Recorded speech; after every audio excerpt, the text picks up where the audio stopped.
Get your dirty hands off my counter before I call security. Victoria Blackwell snatches the Black American Express Centurion card and drops it on the floor. She watches Dr. Amara Sterling's face as the $5,000 credit card clatters across marble tiles. Pick it up, Victoria points at the floor. Then leave. Amara doesn't move. Victoria steps on the card with her designer heel, grinding it against cold stone. The boutique freezes. Customers gasp. A child stares wide-eyed. "Security!" Victoria shouts, jabbing her finger toward the door. "Escort this woman out immediately." Two guards approach. Amara's assistant trembles, phone recording everything. Victoria grabs Amara's wrist, nails digging into skin. "You people need to learn your place." She shoves Amara toward the exit. The billionaire CEO stumbles but doesn't fall. Victoria's victory smile spreads across her face like poison. She just destroyed a $4.5 billion deal. She just humiliated the wrong woman. She just ended her own world. What would you do if this happened to you? Drop your reaction below. Victoria has no idea she's being watched by 50,000 people live. 45 minutes earlier, Dr. Amara Sterling steps through the etched glass doors of Bellecourt Fine Jewelry wearing carefully chosen attire. Designer jeans from a boutique brand most people wouldn't recognize. A charcoal cashmere sweater that cost more than minimum wage workers earn in months. Italian leather boots with subtle craftsmanship that whispers rather than shouts wealth. Nothing flashy, nothing obvious. Just quiet, understated elegance that old money perfected generations ago. The boutique pulses with afternoon energy. Wealthy customers drift between display cases like sharks in an aquarium. Personal shoppers hover attentively, their practiced smiles worth millions in commission fees. Private viewing rooms hum with hushed negotiations over seven-figure purchases. Crystal champagne flutes catch light from antique chandeliers. The air smells like leather polish, expensive perfume, and the particular scent of serious money-changing hands. Amara approaches the main display counter where diamonds catch afternoon sunlight streaming through tall windows. The pieces glow like captured stars, necklaces worth more than houses, rings that could fund small businesses, bracelets containing more carats than most people see in lifetimes. Two junior sales associates notice her immediately. Sarah, a redhead with nervous energy, exchanges a loaded glance with her colleague Marcus. The look carries decades of retail training. Assess, categorize, prioritize. Their eyes take inventory young woman, black, casually dressed, no obvious wealth signals. Translation: probably not a serious customer. They busy themselves with invented tasks. Sarah reorganizes already perfect displays. Marcus studies paperwork that doesn't need attention. Both hope someone else handles the approaching interaction. From her glass-walled office overlooking the sales floor, store manager Victoria Blackwell observes every detail. Her predatory instincts activate as she studies Amara's appearance. Young black woman in casual clothes browsing their most exclusive merchandise triggers every bias alarm she's cultivated over 15 years in luxury retail. Victoria's mental calculation is swift and merciless. Wrong demographic, wrong attire, wrong everything for Bellecourt's carefully curated clientele. Emma Watson, the youngest associate, finally approaches with genuine politeness but visible hesitation. Her smile looks practiced but sincere. "Good afternoon," Emma says carefully. "Can I help you find something specific today? Or are you perhaps looking for directions to another store?" The question seems innocent enough, but the subtext cuts. "Are you sure you're in the right place?" "I'd like to see your most exclusive pieces," Amara responds with calm confidence. Emma's rehearsed smile wavers. She glances toward Victoria's office where her manager watches through glass like a hawk studying potential prey. "Of course," Emma lies smoothly. "Let me show you some of our beautiful pieces." But instead of leading Amara toward the museum-quality displays in the center of the store, Emma guides her toward the basic jewelry section near the entrance. The pieces here cost thousands rather than hundreds of thousands expensive by normal standards, but entry-level for Bellecourt's true clientele. Amara examines a simple diamond tennis bracelet while conducting her own examination of the store's social dynamics. She watches how other customers receive treatment. The elderly white woman in Chanel gets personal attention from two associates. Her purchases receive detailed provenance stories and complimentary champagne service.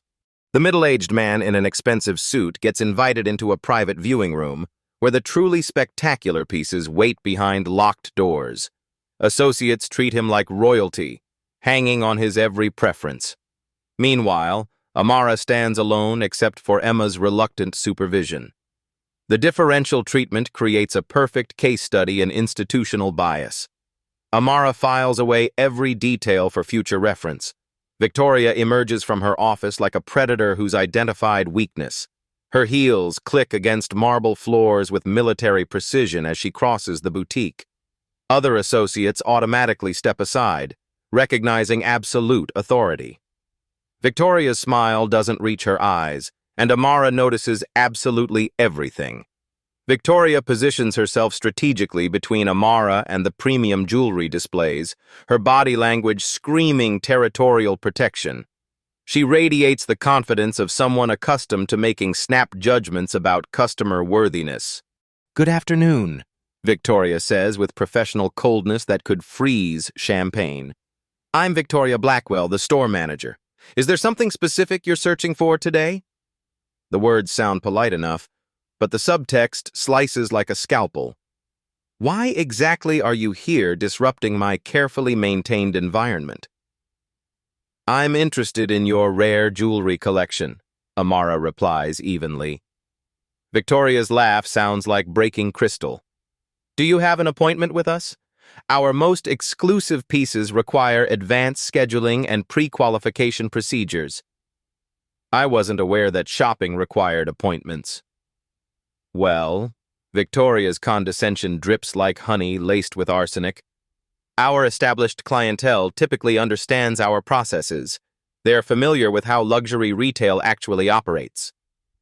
She pauses dramatically, letting the implications settle like dust on expensive surfaces. "Are you familiar with our price points? Some individual pieces start at 6 figures. Our signature collections reach 7 figures.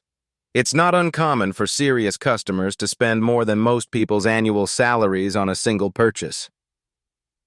The insult hangs in the boutique's perfumed air like incense. Other customers abandon their conversations to watch the developing drama. An elderly woman wearing pearl earrings the size of grapes nods approvingly at Victoria's gatekeeping performance. "I'd like to see your rare pink diamond collection," Amara states with unwavering clarity. Victoria's professional mask disintegrates completely. Her eyes narrow to calculating slits as she processes this audacious request from someone she's already categorized as unsuitable. "Those particular pieces require extensive pre-qualification protocols," Victoria lies smoothly. "Financial documentation, references from existing clients, verification of purchase history with comparable establishments." She physically guides Amara away from the exclusive section like she's herding livestock away from forbidden pastures. "Perhaps we should start with something more realistic. Something within your actual range rather than aspirational browsing."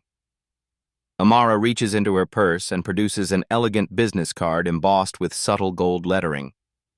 "Sterling Dynamics. I'm the Chief Executive Officer." Victoria accepts the card with obvious reluctance, glancing at it for perhaps 2 seconds before sliding it back across the counter like contaminated evidence. "I'm sure you understand we serve a very specific clientele here," Victoria continues relentlessly. "Our standards extend beyond simply having money. It's about understanding our culture, our values, our community expectations." She emphasizes "our" like a verbal weapon designed to exclude. "I'd like to speak with the store owner." "The owner trusts my judgment completely regarding customer interactions," Victoria replies sharply. "I have full discretionary authority over all sales decisions, and I've determined that you're not an appropriate fit for our brand identity."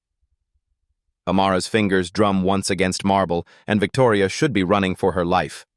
Victoria orchestrates her degradation campaign with the precision of a seasoned torturer. She summons both security guards with a sharp finger snap, treating Amara like suspicious merchandise requiring immediate inspection. All expensive purchases require comprehensive verification protocols, Victoria announces loudly enough for every customer to hear clearly. I'll need 3 forms of official identification immediately. Amara complies with dignified silence. She produces her driver's license, passport, and corporate identification card. Victoria examines each document with theatrical suspicion that would embarrass community theater actors. The driver's license gets held against ceiling lights, searching for security features. Victoria studies the photograph with a magnifying glass, comparing facial features like a forensic investigator. The passport receives similar treatment, every page examined, every stamp scrutinized, every detail questioned. "Jennifer!" Victoria calls to her assistant with the urgency of someone discovering criminal evidence. "I need immediate verification of license authenticity. Check signature patterns against our fraud database." 27 minutes pass in retail purgatory. Victoria deliberately serves 3 other customers while Amara waits like furniture. Each transaction receives warm personal attention, detailed jewelry histories, complimentary champagne service, and invitations to private viewing rooms. The white customers get treated like visiting royalty. Amara gets treated like a suspected shoplifter. Finally, inevitably, the black American Express Centurion card emerges. Victoria recoils like she's encountered radioactive material. She picks up the card using a silk handkerchief from the display counter, avoiding any direct skin contact with the metal. "Our security systems show irregular patterns with these particular card types," Victoria lies with practiced smoothness. "I'm required to call American Express for immediate verification and fraud investigation." She dials the customer service number with deliberate slowness, making each digit a performance. Other customers whisper among themselves while pointing discreetly. Some take photographs. The humiliation becomes public entertainment. "Yes, this is Victoria Blackwell from Bellacourt Fine Jewelry on Madison Avenue," she speaks into the phone with official authority. "We have a highly suspicious credit card situation requiring immediate verification and possible fraud investigation." Amara's assistant raises her smartphone to document the discrimination. Victoria's head snaps toward her like a striking cobra detecting movement. "Absolutely no recording permitted!" Victoria shrieks with sudden fury. "Strict store policy! Security guards, remove that phone immediately or escort both women from the premises!" The guards hesitate. Something fundamental feels wrong about this entire situation, but they depend on Victoria for their paychecks. Victoria circles back to Amara with renewed venom coursing through her veins. She leans close enough for her perfume to invade Amara's space, close enough for her breath to brush against Amara's ear. "Do you have any other cards that might actually work here?" Victoria whispers with intimate cruelty. "Perhaps something more realistic for someone in your particular circumstances?" The final insult lands perfectly. Victoria steps back with crossed arms, waiting for Amara to break into tears, storm out in rage, or collapse under the weight of public humiliation.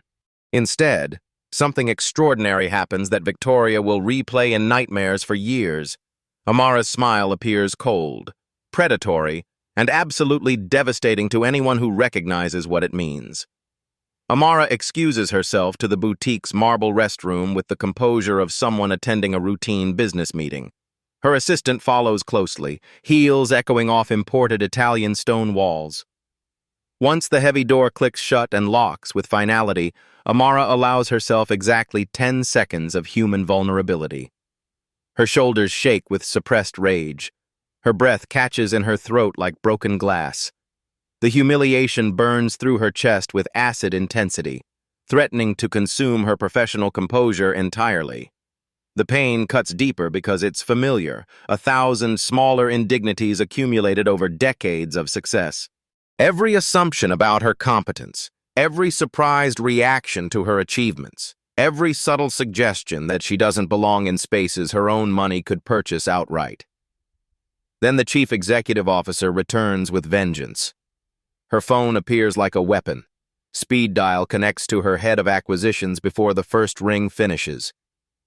"Marcus, cancel the Bellecourt acquisition immediately." Her voice cuts through the air like surgical steel. "Pull our entire offer, every single dollar." "But Amara, we've invested 18 months in due diligence. $4.5 billion off the table. Execute withdrawal protocols now." Click. Her assistant reveals the nuclear option with trembling excitement. "I live-streamed the entire encounter to your private social media accounts. 2.3 million followers watched everything in real time." Amara's phone explodes with notifications faster than the screen can refresh. Comments flood in like a digital tsunami. The anger is volcanic, spreading across platforms with viral intensity. #Bellecourt. Discrimination trends nationally within 12 minutes. 3 more calls follow in rapid succession, each one a strategic missile launch. Legal department prepare comprehensive discrimination case documentation.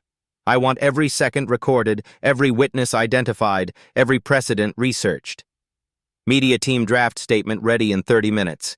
Focus on systemic retail discrimination. Frame this as institutional change catalyst. Corporate social responsibility launch the Minority Retail Investment Fund immediately. $500 million. Make it hurt their competitors' pride. Each conversation transforms personal humiliation into strategic corporate warfare. Amara doesn't raise her voice above conversational levels.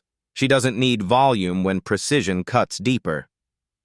Meanwhile, Victoria celebrates her victory with colleagues like a general who just won a decisive battle.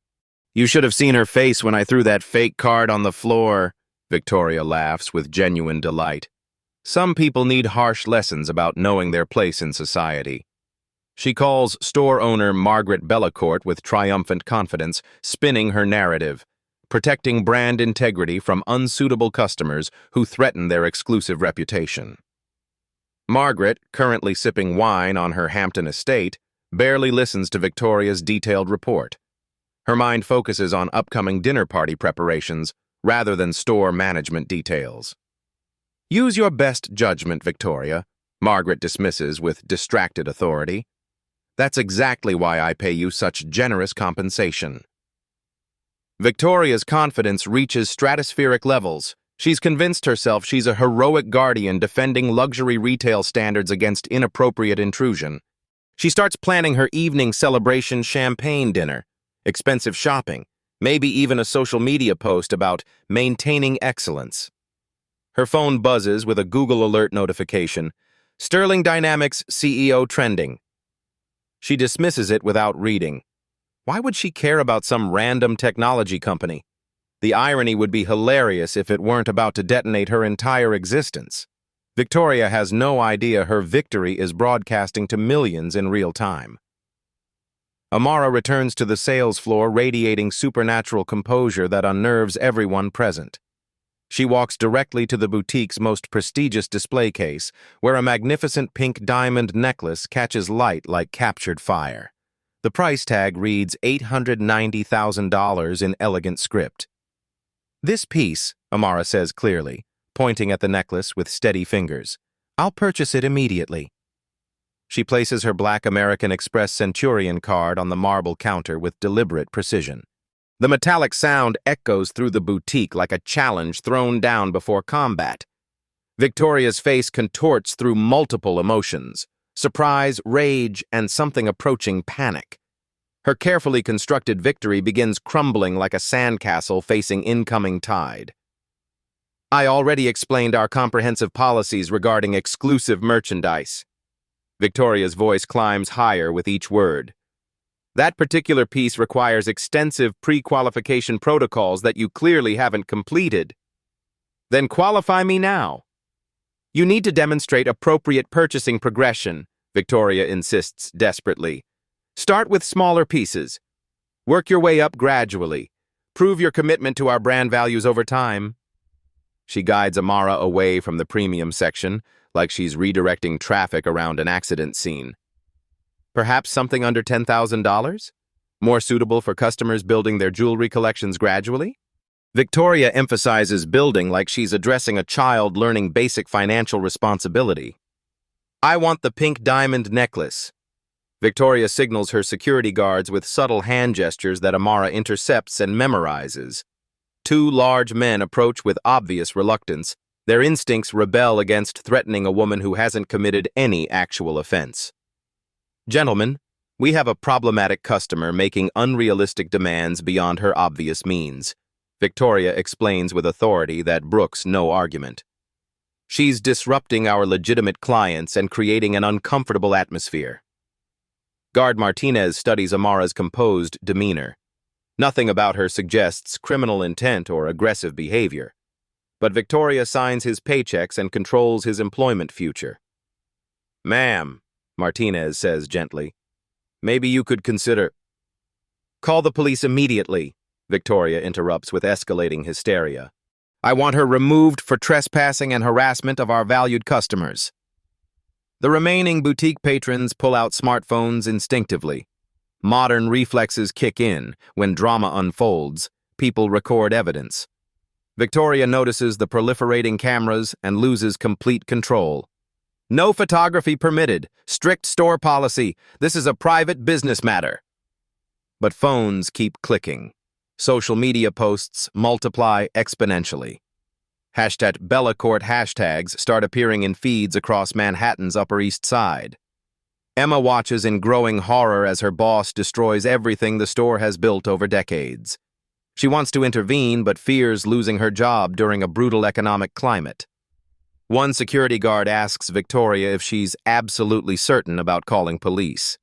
Victoria's paranoia mutates into full-blown accusations that would embarrass conspiracy theorists. She grabs Martinez's uniform sleeve with desperate fingers, her perfectly manicured nails leaving wrinkles in the fabric. She's definitely using a stolen credit card, Victoria declares with the certainty of someone who's lost all connection to reality. I'm absolutely certain this is organized fraud, probably part of a sophisticated criminal ring targeting luxury retailers. Her whispered explanation carries across the silent boutique like she's announcing it through a megaphone. Every customer hears every accusatory word. Martinez studies Amara's calm expression and perfect posture. Nothing about her demeanor suggests criminal behavior or fraudulent intent. If anything, she appears more composed than most legitimate customers facing routine transactions. But Victoria's hysteria intensifies like a feedback loop amplifying itself. Ma'am, I require your complete legal name and employee identification number, Amara requests with polite firmness. Absolutely refused! Victoria clutches her manager's badge like a protective talisman. Corporate policy strictly protects employee privacy from harassment by difficult customers attempting intimidation tactics. She stages another theatrical whisper about credit card fraud prevention protocols, while staring directly at Amara like she's identified a dangerous fugitive. Every word functions as a public accusation designed to humiliate and isolate. More customers abandon their shopping and flee toward the exits. BellaCourt's elegant atmosphere disintegrates into uncomfortable chaos that drives away legitimate business. Emma approaches her manager with trembling desperation. 3 years of employment hang in the balance, but her conscience demands action. Victoria, maybe we should just process the sale normally. Shut your mouth, Victoria snaps with vicious authority. Question my management decisions again, and you'll be collecting unemployment benefits tomorrow morning. Emma retreats like a wounded animal, tears forming despite her attempts at professional composure. Victoria pulls out her personal smartphone and dials 911 with theatrical urgency. Her voice transforms into official concern when the operator answers. Police emergency? This is Victoria Blackwell from BellaCourt Fine Jewelry, 847 Madison Avenue. I need officers immediately for suspicious credit card activity in progress. Possible fraud case requiring investigation. She photographs Amara's identification documents with her phone camera while maintaining eye contact. Security documentation for our corporate legal department. Victoria explains to the confused guards. I maintain the absolute highest standards at this establishment, Victoria announces to the remaining customers, like she's delivering a campaign speech. I will never be intimidated by aggressive behavior or fraudulent schemes designed to exploit our reputation. Amara hasn't raised her voice once during the entire encounter. She stands motionless, studying Victoria like a scientist observing a fascinating but dangerous specimen under laboratory conditions. Police sirens wail outside, and Victoria's triumph tastes like victory champagne. Officers Martinez and Chen push through the boutique's glass doors, their presence instantly transforming the space's energy from retail luxury to criminal investigation. Victoria rushes toward them like a drowning woman spotting rescue boats on distant horizons.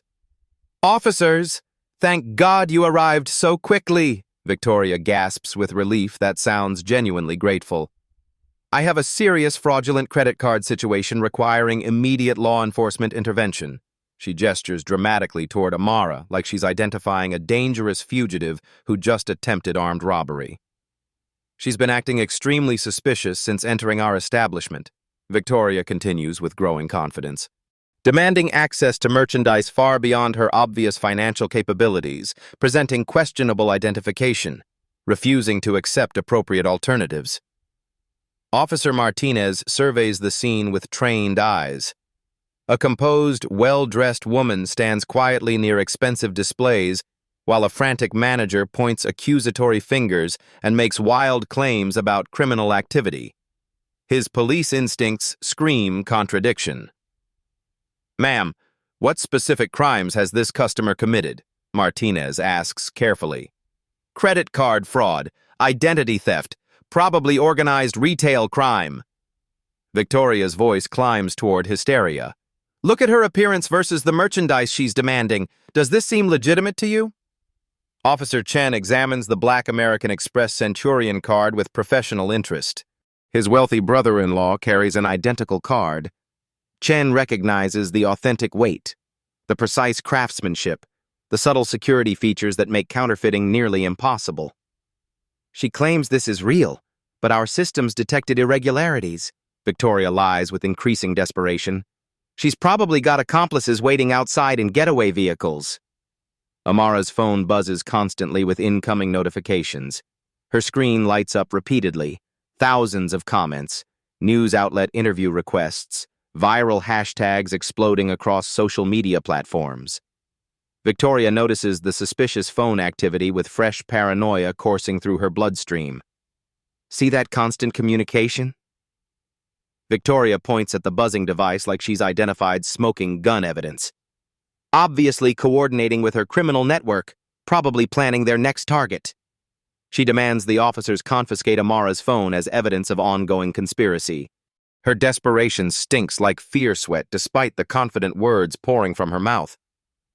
Emma whispers to Marcus behind the jewelry counter. This feels completely wrong. She's destroying everything. Martinez studies both women with growing certainty about who represents the real problem here. One remains calm under extreme pressure and false accusations. The other spirals into increasingly wild conspiracy theories without supporting evidence. Ma'am, Martinez addresses Amara directly, his tone respectful and professional. What's your occupation? The simple question hangs in the boutique's charged atmosphere like a bomb with visible countdown timer. Are you seeing what I'm seeing here? What should happen next? Victoria leans forward eagerly, absolutely certain the answer will vindicate her paranoid theories and expose the elaborate fraud she's convinced herself she's uncovered. She's about to discover the catastrophic difference between perception and reality. Amara's three-word answer will detonate Victoria's entire world beyond repair. Target feeling, explosive catharsis. I'm Sterling Dynamics founder and chief executive officer. The words detonate like grenades in the boutique's crystalline silence. Victoria's face cycles through confusion, disbelief, and dawning terror as her brain struggles to process information that contradicts everything she assumed. Officer Martinez yanks out his smartphone immediately. Google search. Sterling Dynamics CEO Amara Sterling. His screen floods with Forbes magazine covers, congressional testimony footage, and Fortune 500 rankings. $12 billion in annual revenue. Government defense contracts. Technology empire spanning 3 continents. Holy shit, Officer Chen whispers, peering over his partner's shoulder at the search results. Victoria's knees buckle slightly as reality crashes through her delusions. No, that's completely impossible. You're lying. We were considering acquiring Bellecourt's parent company, Luxford Holdings. Amara continues with surgical precision that cuts through Victoria's denial. $4.5 billion cash offer, 45% above current market valuation. She emphasizes the past tense, like a judge pronouncing a death sentence. Your performance today has been remarkably illuminating, Amara states with the calm authority of someone accustomed to boardroom warfare. We conduct comprehensive cultural due diligence on all potential acquisitions. Your behavior represents exactly what Sterling Dynamics cannot integrate into our corporate value system. Victoria's world tilts on its axis as she realizes the magnitude of her catastrophic error. Amara raises her phone, displaying the live social media feed that's been broadcasting every moment. The numbers climbing in real time tell their own story. 62,000 viewers watching live. Comments exploding faster than human eyes can read, major news outlets requesting immediate interviews. This discrimination incident is being broadcast globally. Victoria's voice cracks like breaking china. Luxford Holdings' stock price has dropped 21% in the last 90 minutes. Amara reads from her screen with clinical detachment. After-hours trading suggests complete market panic. Officer Martinez steps between the women as the situation's true scope becomes clear. Dr. Sterling, are you pressing formal charges for discrimination and harassment? Victoria panics completely, her professional facade disintegrating like sugar in acid rain. Wait! Stop! This is all a terrible misunderstanding. I can process your purchase immediately with my most sincere apologies. She scrambles toward the floor where her own actions left the black card scattered like worthless trash. Her designer heel catches in marble grout lines, and she stumbles pathetically while reaching for redemption. Please, Dr. Sterling, Victoria begs from her knees, holding the card upward like a peace offering. I was just following standard security protocols. I didn't know who you were. You knew exactly who I was, Amara replies with quiet devastation. A black woman you felt safe humiliating in public. Emma approaches with hands shaking like autumn leaves. Dr. Sterling, I'm so deeply sorry. This behavior doesn't represent our true values. Actually, Emma, this represents your values perfectly. Amara's voice remains gentle, but absolutely final. This demonstrates exactly who you become when you believe no one important is watching. The boutique's atmosphere crackles with the electricity of a world fundamentally shifting on its axis, but Amara's real punishment for Victoria is just beginning to unfold. Let me continue expanding this section to meet the target. Victoria's phone starts buzzing with incoming calls from corporate headquarters. She stares at the caller ID CEO Margaret Bellecourt with growing dread. Answer it, Amara suggests mildly. Victoria's hand trembles as she accepts the call on speakerphone. Margaret's voice crackles with fury that's been building during her emergency flight from the Hamptons. Victoria, what the hell is happening at my store? My phone is exploding with calls about some discrimination scandal. Mrs. Bellecourt, I can explain everything. Explain why our company's stock is in free fall. Explain why CNN is calling for interviews. Explain why #Bellecourt discrimination is the #1 trending topic on Twitter. Victoria's mouth opens and closes like a fish gasping for oxygen. No words emerge. Amara speaks into the phone's microphone. Mrs. Bellecourt, this is Dr. Amara Sterling, CEO of Sterling Dynamics. We were prepared to acquire your parent company for $4.5 billion, past tense. Silence stretches like a taut wire ready to snap. "Oh, God," Margaret whispers. "Oh, my God, what have you done, Victoria?" The call ends with digital finality. Victoria stares at her phone like it just delivered news of her own death. The digital explosion begins with algorithmic precision. Within 90 minutes, #Bellacore discrimination reaches 2.8 million views across all social media platforms. The video spreads like wildfire through corporate networks, university campuses, and civil rights organizations worldwide. CNN leads evening broadcasts with the story. NBC assigns their top investigative team. Fox News debates the incident for 3 hours straight. International media outlets pick up the narrative. BBC, Reuters, Al Jazeera all feature the discrimination caught on camera. Luxford Holdings' stock price craters 23% overnight, wiping out $1.2 billion in market capitalization before trading halts trigger automatic circuit breakers. Emergency board meetings convene via video conference as executives scramble to contain apocalyptic damage spreading through their corporate empire. CEO Harrison Luxford abandons his Monaco yacht immediately, chartering a Gulfstream G650 for emergency transport back to New York. His phone burns with crisis management calls from every department head. "Sir, we're facing complete brand annihilation," his communications director reports during the transatlantic flight. Social media sentiment analysis shows 96% negative responses. Organized boycott campaigns are forming across major cities. Celebrity endorsements are being withdrawn.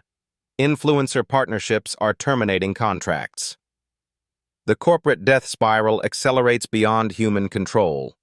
Sterling Dynamics' media team releases a statement that becomes the gold standard for corporate crisis communication. Today's incident at Bellacourt Fine Jewelry exemplifies systemic discrimination plaguing American luxury retail. While we originally considered acquiring Luxford Holdings, we cannot support organizations that tolerate institutional racism. Sterling Dynamics withdraws all acquisition interest and redirects our investment toward minority-owned luxury businesses. We're immediately launching a $500 million fund supporting diverse entrepreneurs who understand that human dignity transcends demographics. The statement garners 12 million shares within 6 hours. Margaret Bellacourt races back from the Hamptons in her Bentley, hands shaking as she watches viral footage on repeat. The woman she trusted to manage her life's work just destroyed everything with a single act of cruelty. She calls Amara's office personally, voice breaking with desperate apologies. "Dr. Sterling, please understand. Victoria's behavior doesn't represent our company values." "Mrs. Bellacourt," Amara interrupts with surgical gentleness, "this represents your values exactly. Your manager felt comfortable humiliating me because your institutional culture enabled such behavior. Individual apologies cannot repair systemic discrimination." The conversation records with Margaret's permission. When Amara posts the audio, it generates 15 million views and becomes required listening in business school ethics courses. Legal experts flood cable news discussing federal discrimination law implications. The Justice Department announces comprehensive reviews of luxury retail practices across major metropolitan shopping districts. Civil rights attorneys contact Amara's legal team offering pro bono federal case support. Victoria faces immediate termination without severance pay, benefits, or positive references. Corporate housing lease cancellation follows within hours. Company credit cards freeze automatically. Security guards escort her from the building while carrying personal items in a cardboard box as reporters document her walk of shame. The boutique's other customers face social media identification and career consequences. The pearl-wearing woman who nodded approvingly at Victoria's discrimination loses 2 non-profit board positions when her identity emerges. Her country club membership gets reviewed pending investigation. Emma receives 17 job offers from competing luxury retailers impressed by her moral courage during the crisis. She accepts a management position at Tiffany & Company with a 60% salary increase and explicit authority over diversity initiatives. Sterling Dynamics' stock price surges 8%, as investors applaud the company's principled stance against discrimination. Competitor luxury brands rush emergency diversity statements trying to distance themselves from Bellecourt's toxic reputation. Industry trade publications publish exposé articles about discriminatory practices that have festered like infected wounds for decades.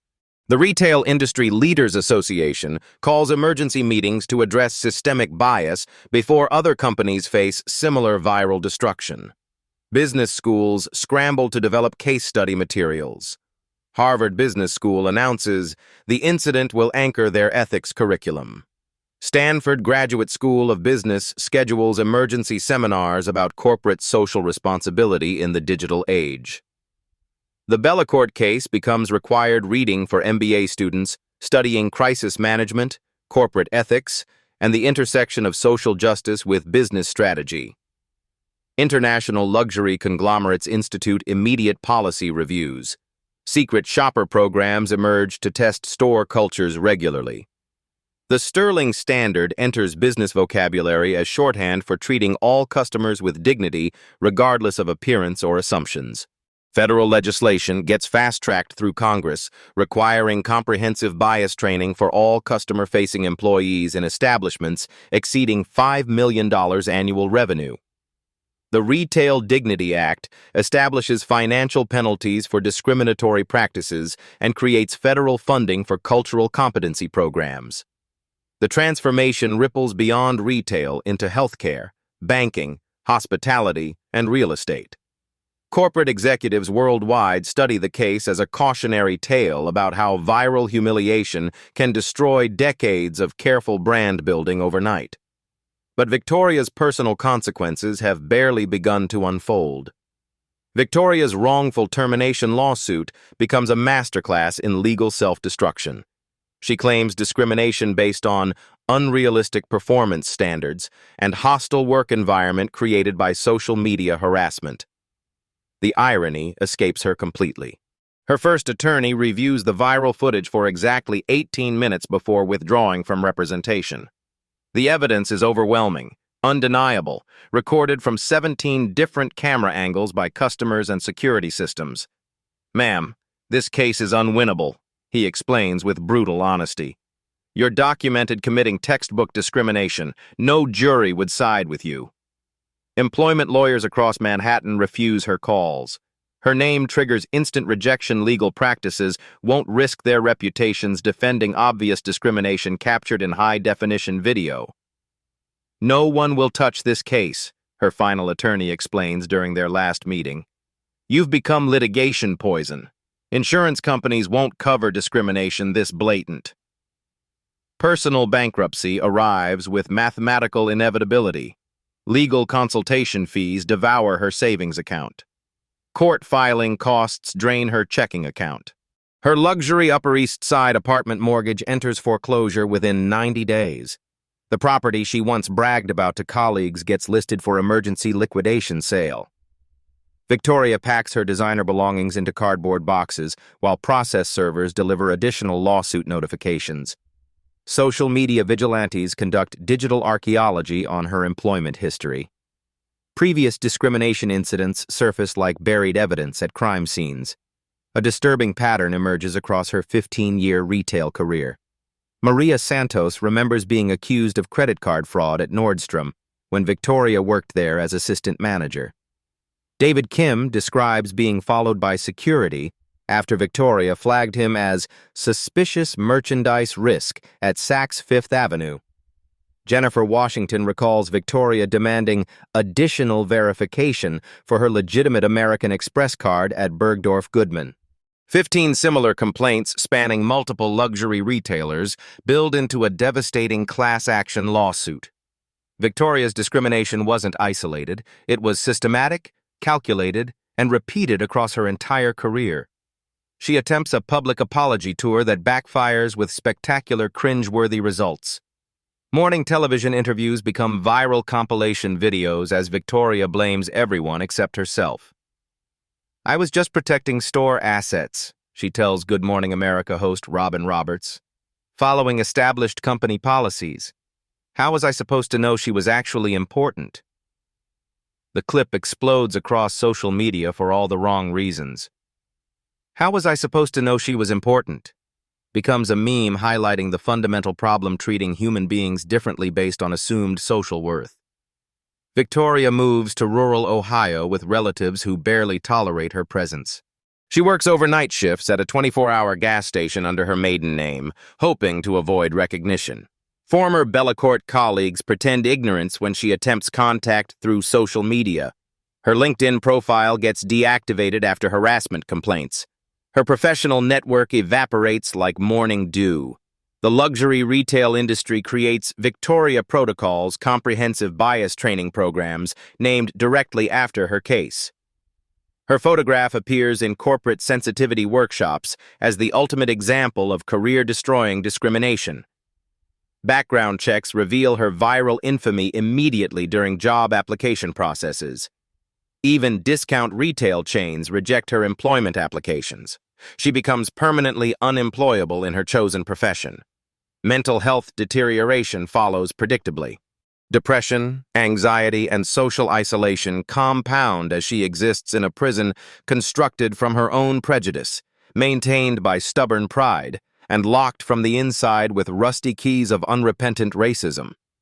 Meanwhile, Amara's strategic response creates transformation waves far beyond retail boundaries. The Bellecourt incident becomes retail's equivalent of a regulatory earthquake, sending shockwaves through every major luxury brand worldwide. Corporate boardrooms transform into war rooms as executives realize that discriminatory cultures represent existential threats in the social media age. Nordstrom implements emergency bias training within 72 hours of the viral explosion. Saks Fifth Avenue hires McKinsey consultants to audit their customer service protocols. Bergdorf Goodman establishes customer experience oversight committees with direct reporting lines to executive leadership. Sterling Dynamics partners strategically with the NAACP, Urban League, and Anti-Defamation League to create comprehensive industry-wide discrimination reporting systems. Anonymous tip lines emerge, allowing customers to report biased treatment without fear of retaliation or identification.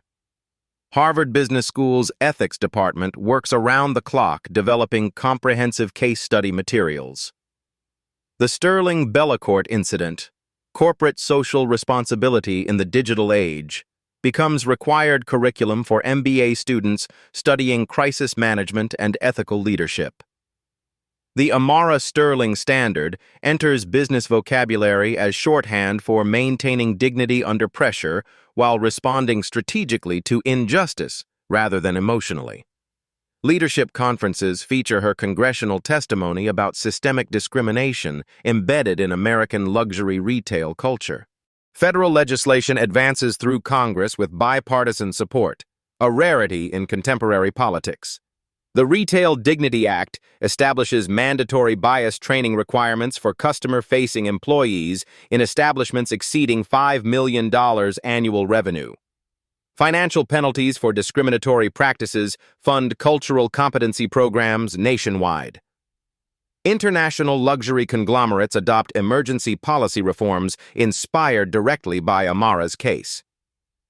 Louis Vuitton, Hermès, and Chanel establish secret shopper programs testing store cultures regularly across their American locations. Corporate executives understand that viral humiliation can obliterate decades of careful brand cultivation overnight. Young entrepreneurs of color cite the incident as inspiration for launching competing luxury brands. Sterling Dynamics Minority Business Investment Fund receives over 12,000 applications within 6 months, creating an entirely new ecosystem of inclusive luxury retailers who understand that excellence transcends demographics. The transformation ripples through healthcare systems, banking institutions, and hospitality industries. Corporate boardrooms worldwide study video footage as executives grasp that systematic bias represents massive financial liability in an interconnected global economy. University business programs add discrimination risk assessment to their core curricula. Students learn to identify institutional bias as a quantifiable threat to shareholder value and corporate sustainability. 6 months later, an unexpected encounter tests whether authentic change actually occurred. 6 months after the incident that redefined an industry, Amara enters Cartier's Fifth Avenue flagship store. This time, her reputation precedes her arrival like royal fanfare announcing visiting nobility. Red carpet treatment unfolds immediately. Store management greets her personally. Private viewing rooms open exclusively for her selection. Dom Perignon appears in crystal flutes. Personal shoppers compete for her attention with carefully curated presentations. The contrast feels surreal and deeply troubling. She examines a stunning Colombian emerald bracelet worth $340,000, while reflecting on the vast chasm between her current experience and Victoria's calculated cruelty. The differential treatment highlights systemic problems that extend far beyond individual prejudice. How many brilliant minds face Victoria's discrimination without billion-dollar platforms for defense? How many potential entrepreneurs get discouraged by retail humiliation before they can build empires? How many dreams die in boutiques where bias masquerades as business protocol? The questions haunt her success. The original Bellecourt fine jewelry location now houses the Sterling Institute for Retail Excellence, a comprehensive diversity training center funded entirely by the boutique's liquidation proceeds. Victoria's former workplace teaches inclusive customer service to luxury retail workers from across the nation.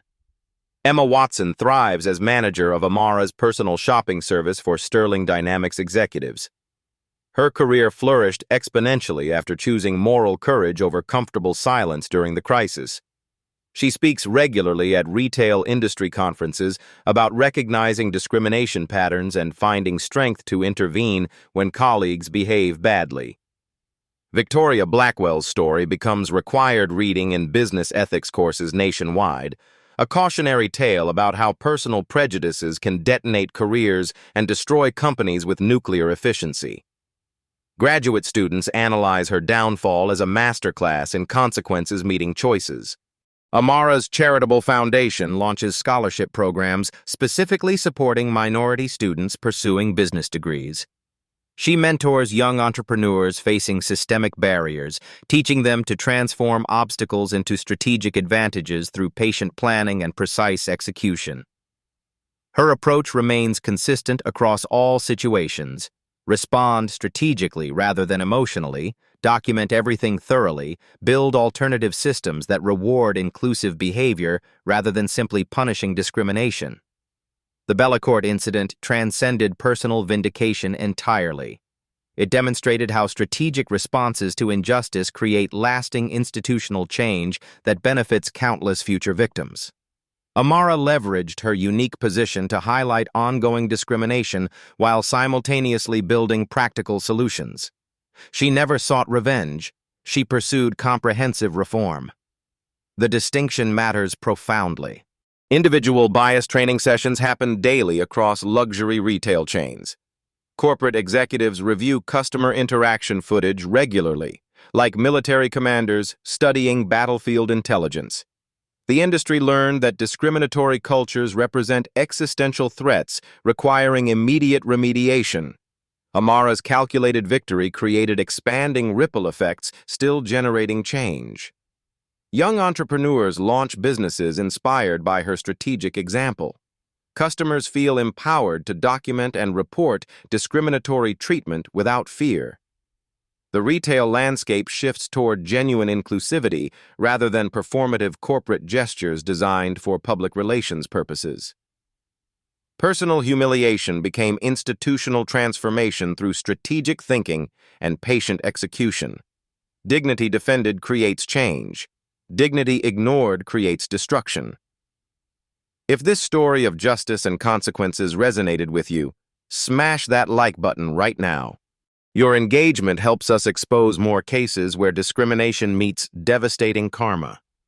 Subscribe to Beat Stories for weekly deep dives into real situations where hidden power players face bias and respond with life-changing consequences. We document verified cases where assumptions about people based on appearance or background lead to massive corporate failures and personal downfalls. Like this video, if you believe dignity matters regardless of demographics. Subscribe if you want to see more cases where bias meets brutal consequences. Comment below sharing your own experiences with discrimination, or tell us which upcoming story you want us to investigate next.